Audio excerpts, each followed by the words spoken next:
जय श्री कृष्ण दोस्तों, मेरा नाम है अजय कृष्ण वंशी। स्वागत करता हूँ आप सभी का invincible pioneer institute YouTube channel पर। दोस्तों, इस चैनल पर हम राजस्थान के इतिहास एवं राजस्थान की कला एवं संस्कृति के लगभग 250 वीडियो लेक्चर तैयार कर चुके हैं, वो भी भारत एवं राजस्थान सरकार की प्रमाणित पुस्तकों के आधार पर।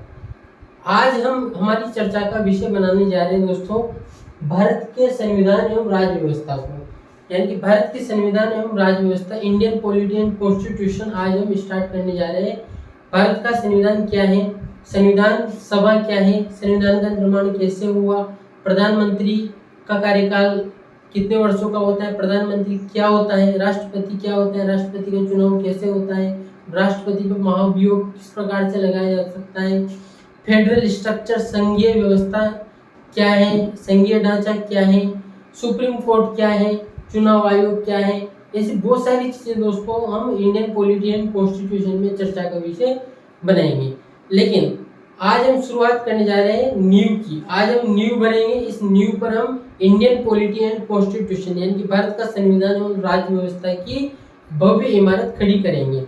तो आज हम संविधान की ऐतिहासिक पृष्ठभूमि के बारे में ब्रीफ इंट्रोडक्शन देंगे कि संविधान का निर्माण होने से पूर्व, भारत का संविधान निर्माण होने से पूर्व ऐसे कौन से अधिनियम है, ऐसे कौन से एक्ट हैं जिन्होंने भारत के संविधान के निर्माण में मील के पत्थर का कार्य किया है। तो शुरुआत करते हैं हम चर्चा की। सन 1600 ईस्वी में दोस्तों ब्रिटेन में एक एक्ट आता है जिस एक्ट का नाम है चार्टर एक्ट। क्या नाम है उस एक्ट का? Charter act. सन 1600 ईस्वी में ब्रिटेन में चार्टर एक्ट के द्वारा दिसंबर 1600 ईस्वी में ईस्ट इंडिया कंपनी 1600 ईस्वी के चार्टर एक्ट के द्वारा दिसंबर 1600 ईस्वी में ईस्ट इंडिया कंपनी, ईआईसी लिखूंगा मैं ईस्ट इंडिया कंपनी को। ईआईसी का मतलब है ईस्ट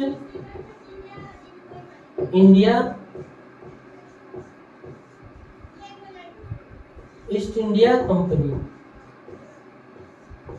ईआईसी का मतलब है दोस्तों ईस्ट इंडिया कंपनी।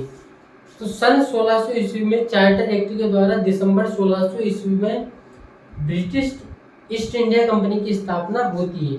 24 सदस्य ही ये ईस्ट इंडिया कंपनी थी। 24 सदस्य थे इसमें ईस्ट इंडिया कंपनी में।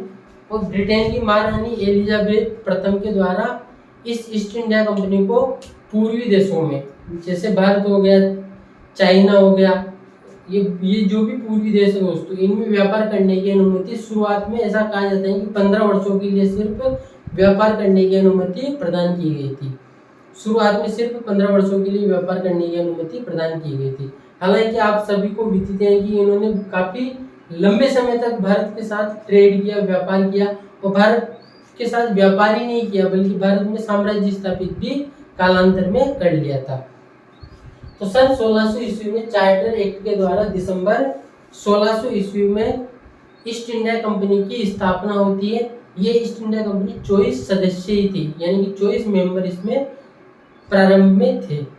उसके बाद में डेट डिस्कस करते हैं दोस्तों 1608।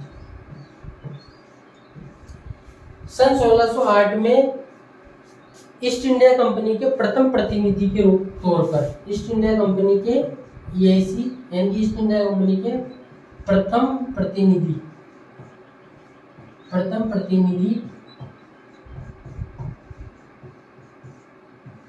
सन 1608 ईस्वी में ईस्ट इंडिया कंपनी के प्रथम प्रतिनिधि के रूप में विलियम हॉकिंस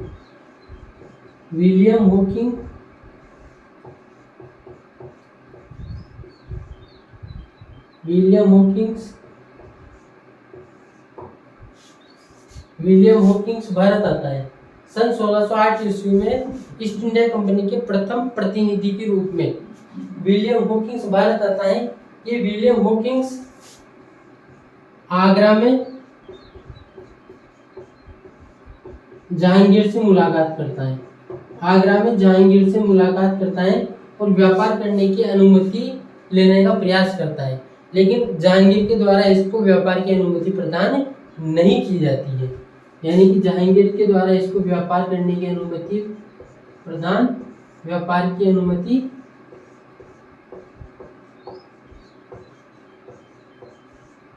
प्रदान नहीं की जाती है। सन 1608 ईस्वी में ईस्ट इंडिया कंपनी के प्रथम प्रतिनिधि के तौर पर सर विलियम्स हॉकिंस भारत आता है तथा यह आगरा में जहांगीर उस समय मुगल सम्राट था। 1615 तक तो अकबर का शासन था और उसके बाद तुरंत बाद ही जहांगीर का शासन शुरू हो गया था मुगल शासकों में। तो जहांगीर से ये आगरा में भेंट करता है और व्यापार की अनुमति लेने का प्रयास करता है, लेकिन जहांगीर के द्वारा इसको व्यापार की अनुमति प्रदान नहीं की जाती है। उसके बाद में दिसंबर 1615 ईस्वी में ब्रिटिश सम्राट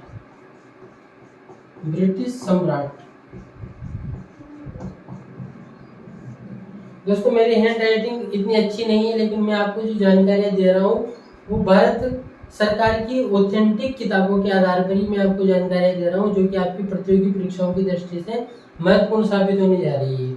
यानी कि आप इन जानकारियों पर भरोसा पूरी तरीके से कर सकते हो, क्योंकि ये भारत सरकार की प्रमाणित पुस्तकों के आधार पर जो नोट्स तैयार किए गए हैं उन नोट्स के आधार पर ये जानकारियाँ उपलब्ध है। ये किसी कोचिंग के नोट्स से नहीं है दोस्तों, नहीं है कहीं से यूट्यूब चैनल से चुराए हुए नोट्स हैं। ये भारत सरकार की प्रमाणित पुस्तकों के आधार पर मेरे स्वयं के द्वारा तैयार किए गए नोट्स के आधार पर मैं आपको जानकारियाँ साझा कर रहा हूँ। दिसंबर 1615 ईस्वी में ब्रिटिश सम्राट जेम्स प्रथम का राजदूत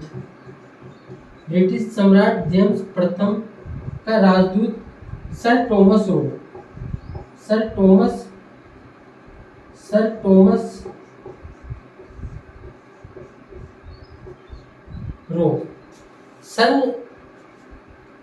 दिसंबर 1615 ईस्वी में ब्रिटिश सम्राट जेम्स प्रथम का राजदूत सर टॉमस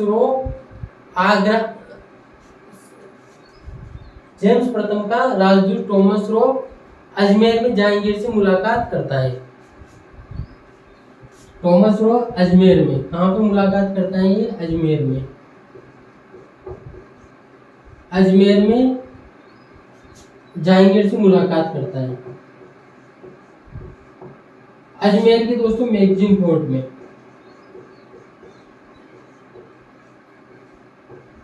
अजमेर के मैगजीन फोर्ट में ये जहांगीर से मुलाकात करता है और व्यापार की अनुमति लेने का प्रयास करता है। तब जहांगीर के द्वारा इस टॉमस रो को व्यापार की अनुमति प्रदान कर दी जाती है। यानी कि जो प्रयास विलियम हॉकिंस ने किया था और असफल रहा था, वही प्रयास सर टॉमस रो के द्वारा किया गया, लेकिन इस बार वह प्रयास सफल रहा सन 1615 ईस्वी में। यानी कि जहांगीर के द्वारा इसको व्यापार की अनुमति प्रदान कर दी जाती है। इस प्रकार से दिसंबर 1615 ईस्वी में ईस्ट इंडिया कंपनी को भारत में व्यापार करने की अनुमति जहांगीर के द्वारा प्रदान की जाती है और मुलाकात कहाँ पर होती है? अजमेर के मैगजीन फोर्ट में। पहले वाली मुलाकात आगरा में हुई थी, ये वाली मुलाकात अजमेर के मैगजीन फोर्ट में होती है। उसके बाद में दोस्तों सन 1617 ईस्वी में ईस्ट इंडिया कंपनी मूसलीपट्टनम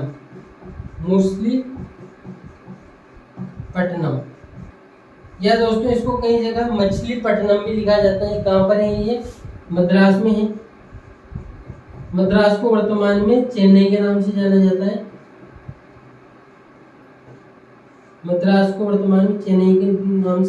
है। और कहाँ पर है मद्रास या चेन्नई? तमिलनाडु में। कहाँ पर है दोस्तों? ये तमिलनाडु में। टीएन यानी कि तमिलनाडु में स्थित है। 1617 ईस्वी में ईस्ट इंडिया कंपनी के द्वारा मूसलीपट्टनम में अपना प्रथम व्यापारिक केंद्र स्थापित किया जाता है। फर्स्ट व्यापारिक केंद्र इनके द्वारा स्थापित किया जाता है। फर्स्ट व्यापारिक केंद्र स्थापित किया जाता है 1617 ईस्वी में ईस्ट इंडिया कंपनी के द्वारा मूसलीपट्टनम, जो कि मद्रास में स्थित था, इस मूसलीपट्टनम में अपना प्रथम व्यापारिक केंद्र स्थापित किया जाता है। उसके बाद भी चर्चा करते हैं दोस्तों 1726 ईस्वी की। सन 1726 ईस्वी में ब्रिटिश ईस्ट इंडिया कंपनी के द्वारा बंगाल, बम्बई तथा मद्रास में 3 अलग अलग प्रेसिडेंसियों की स्थापना की जाती है। 3 अलग अलग प्रेसिडेंसियां जो थी जिनको बाद में प्रांत कहा गया था, यहाँ पर अलग अलग गवर्नर की नियुक्ति की जाती है। सन 1726 ईस्वी में बंगाल,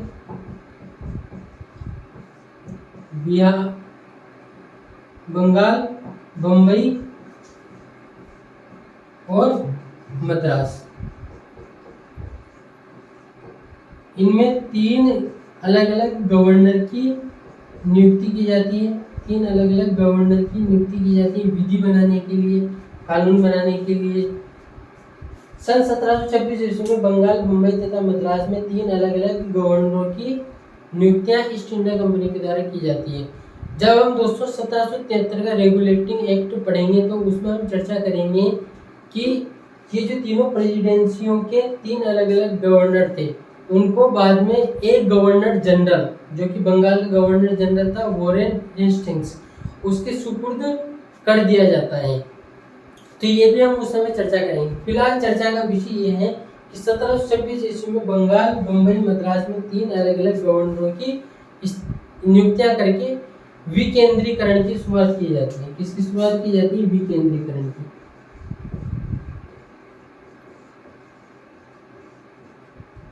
विकेंद्रीकरण का अर्थ है दोस्तों कि जो ताकत है वह एक जगह पर स्थायी नहीं होकर अलग अलग जगह पर उसको डिस्ट्रीब्यूट करना, यानी कि पावर को डिस्ट्रीब्यूट करना ही क्या कहलाता है? विकेंद्रीकरण, डिसेंट्रलाइजेशन कहलाता है। तो ये डिसेंट्रलाइजेशन 1726 ईस्वी में हुआ था। अब हमने बेसिक चर्चा तो कर ली है, लेकिन हमारी चर्चा का विषय अभी भी शेष है। हम 1757 का प्लासी का युद्ध चर्चा का विषय बनाना चाह रहे हैं। इसके अलावा हम 1764 का बक्सर का युद्ध भी हमारी चर्चा का विषय बनाना चाह रहे हैं, ताकि आज की चर्चा सार्थक सिद्ध हो सके और हम ये समझ पाए कि भारत में ईस्ट इंडिया कंपनी ने अपनी जड़ें किस प्रकार से जमाई या फिर अपने साम्राज्य की स्थापना किस प्रकार से की। तो 2 युद्धों के बारे में हम चर्चा करेंगे दोस्तों। इसको साफ कर देते हैं, स्क्रीनशॉट लेना हो तो ले लो आप।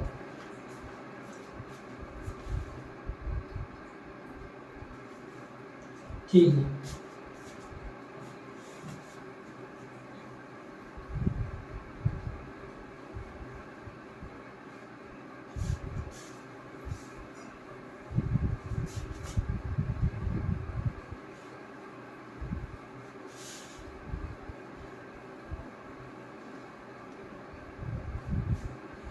जिंदगी एक सफर है सुहाना, कल क्या हो ये किसने जाना।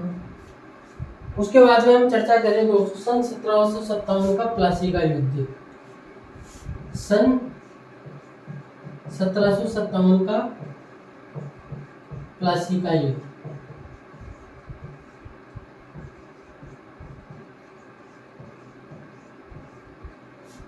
सन 1757 में प्लासी का युद्ध लड़ा गया था। किसके बीच में लड़ा गया था, ये चर्चा का विषय होना चाहिए। तो इसमें एक तरफ था दोस्तों बंगाल का नवाब,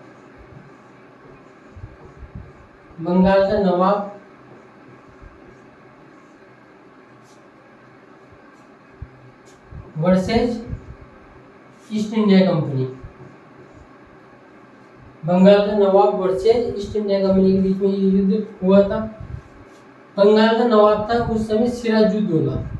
क्या नाम था? सिराजुद्दौला।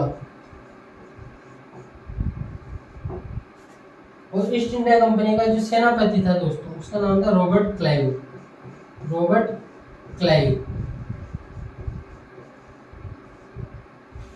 इस युद्ध में ईस्ट इंडिया कंपनी की विजय होती है।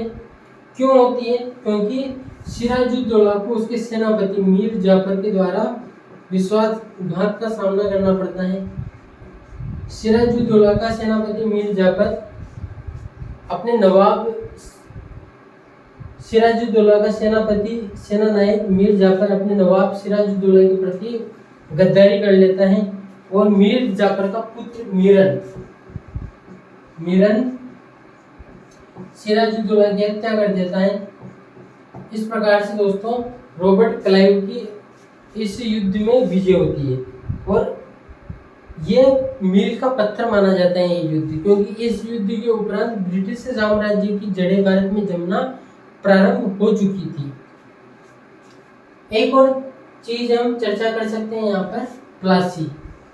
प्लासी कहाँ पर है? तो प्लासी भागीरथी नदी के किनारे स्थित है स्थान, भागीरथी नदी के किनारे स्थान स्थित है।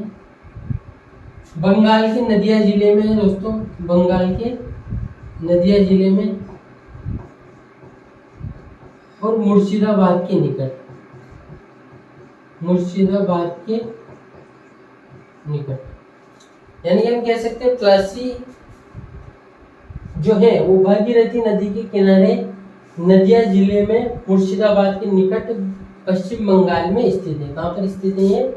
वेस्ट बंगाल में, पश्चिम बंगाल में स्थित है, या फिर हम कह सकते हैं बंगाल में स्थित है।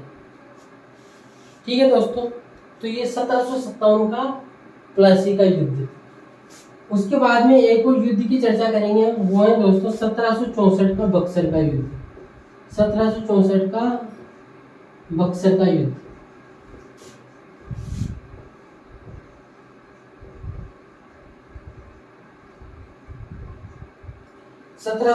का बक्सर का युद्ध। 1764 बक्सर कहाँ पर है? बक्सर बिहार में स्थित है, बक्सर बिहार में स्थित है, बक्सर बिहार में स्थित है। 1764 का बक्सर का युद्ध। इस युद्ध के उपरांत ब्रिटिश साम्राज्य की स्थापना भारत में हो चुकी थी। हम कह सकते हैं बक्सर के युद्ध के उपरांत ब्रिटिश साम्राज्य की स्थापना भारत में हो चुकी थी। इस युद्ध में एक तरफ था अवध का नवाब, अवध का नवाब,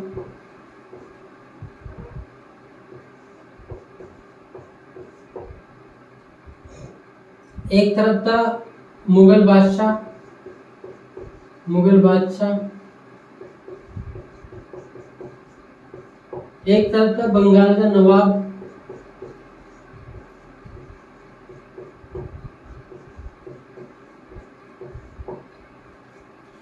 अवध का नवाब था उस समय दोस्तों Shuja-ud-Daula, Shuja-ud-Daula.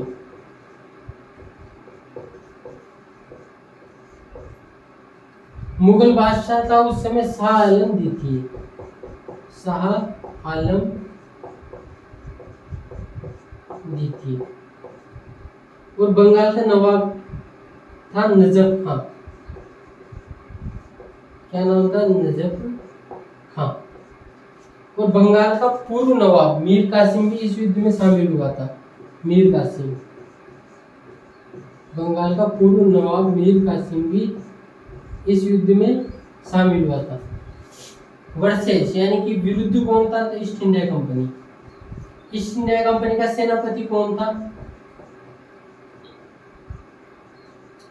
East India company के सेनापति का नाम था हेक्टर मुनरो, हेक्टर मुनरो।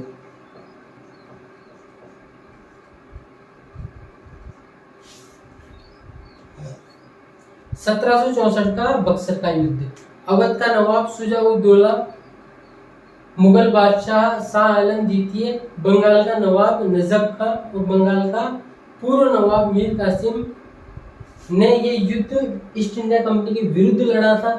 और ईस्ट इंडिया कंपनी का जो सेनापति था इस युद्ध में, उसका नाम था हेक्टर मुनरो।